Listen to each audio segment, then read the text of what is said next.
Ang paliwanag ng mga born again, pag binasa raw na ako at ang Ama iisa, si Kristo rin daw yung Ama. Mali yun. Sana ang sinabi niya, ako rin ang Ama. Sana ganon. Ang sabi niya, ako at ang Ama ay iisa. It doesn't follow when he said that I and my Father are one, it doesn't follow that he also is the Father and the Father is the Son. No. As the born-again movements claim that the Father is also Christ and Christ is also the Father. That is not true. It's not true. The person of the Son is different from the person of the Father. Why? Let us ask the Bible.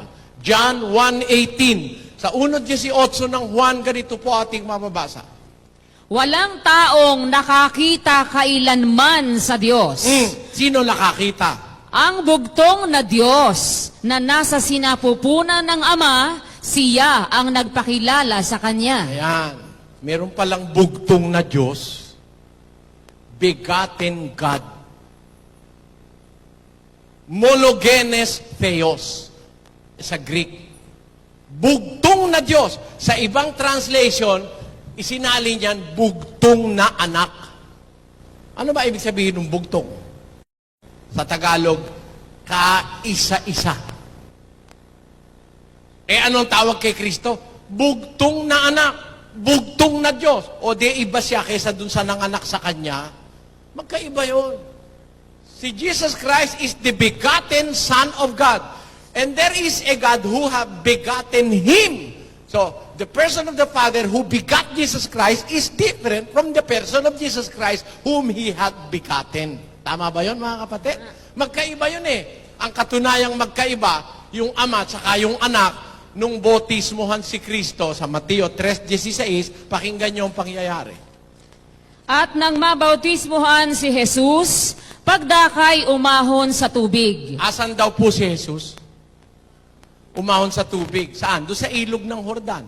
O ngayon, ano nangyari? At narito, nangabuksan sa Kanya ang mga langit. At nakita niya ang Espiritu ng Diyos na bumababang tulad sa isang kalapati at lumalapag sa Kanya. Iba pala yung Espiritu Santo.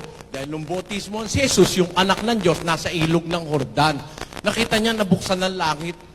Kumbaga, yung ibabaw ng bubong, nabuksan. Bumababa yung Espiritu Santo. Si Kristo rin ba yun? Hindi. Bumababa, lumalapag sa Kanya. Iba yung bumababa kaysa sa nilalapagan. Bumababa na ang eroplano sa airport. Pag sinabi mong yung airport, yun ang eroplano. Naintindihan niyo po? Si Kristo, iba dun sa Espiritu Santo. Nakita yung Espiritu Santo, bumababa, papunta sa Kanya. Ano pa sumunod? At narito, ang isang tinig na mula sa mga langit na nagsasabi. Saan naman galing yung tinig? Sa langit naman. Di wala sa pagitan ng langit at lupa, no? Yung isa nasa lupa, si Kristo yun, nasa ilog ng Jordan.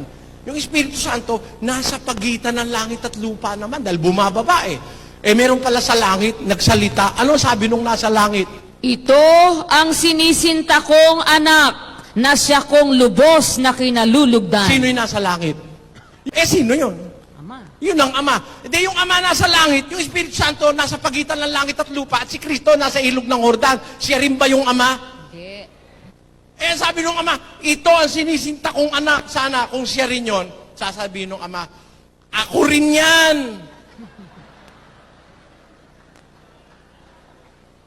Naintindihan niyo, mga kapatid?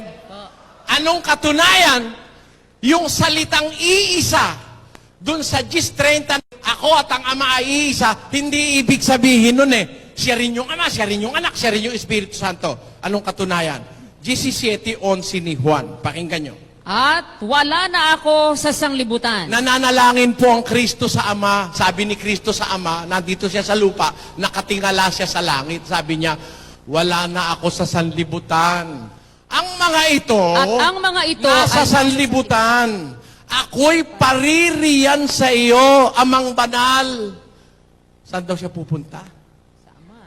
Aalis na siya sa sanlibutan. Pagkatapos niyang mamatay, alis na siya.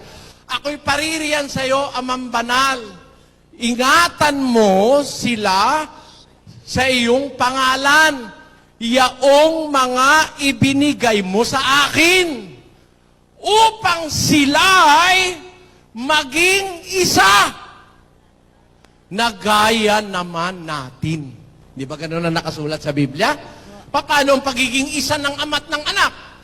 Yung mga taong sumampalataya sa Kanya, sabi ni Kristo sa Ama, ingatan mo sila. Marami ba sila? Palagay mo, tayo yun. Kapatid tayong dalawa. Nananalangin si Kristo. O tayo rito. Sabi ni Kristo, ingatan mo sila.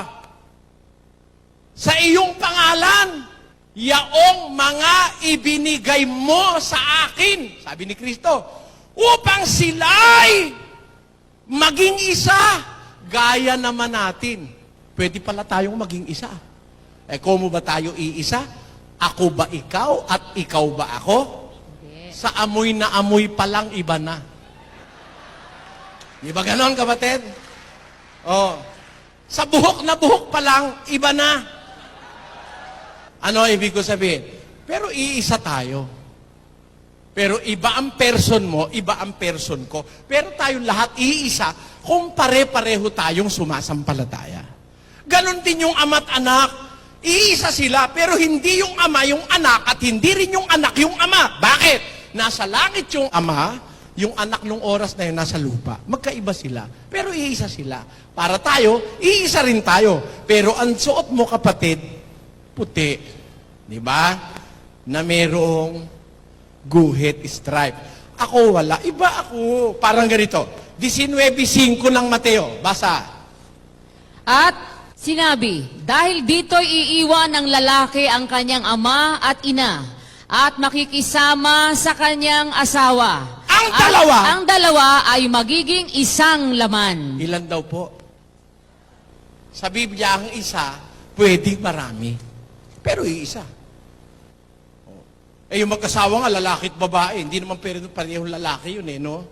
Lalaki at babae. Iiwan ng lalaki ang kanyang ama't ina, makikisama sa kanyang asawa. Ang dalawa, magiging isang laman. Tuloy! Kaya nga, Hindi na sila dalawa, kundi isang laman. Ilan na lang? Ibig mo ba sabihin, yung lalaki, yun din yung babae, dahil isa sila? Isa sila dahil mag-asawa. Pero iba yung lalaki, iba yung babae. O, kita nyo na.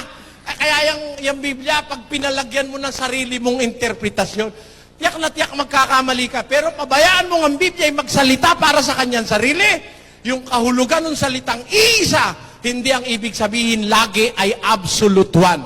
Ang isa, pwedeng dalawa, pwedeng tatlo, pwedeng marami. Iisa pa rin. Katunayan, Galatia 3:27. Sapagkat ang lahat na sa inyo ay binautismuhan kay Kristo ay ibinihis si Kristo. Walang magiging Hudyo o Griego man, walang magiging alipin o malaya man, walang magiging lalaki o babae man, sapagkat kayong lahat ay iisa kay Kristo Jesus. Dami-dami, pwede palang isa. Kaya pag nabasa mo, ako at ang ama ay isa, papakahuluganan mo, isa lang yon. Siya rin yung ama, siya rin yung anak, siya pa rin yung Espiritu Santo. Bobo ka sa Biblia. I'm sorry to say that. Bobo ka. Yan po ang sagot dyan.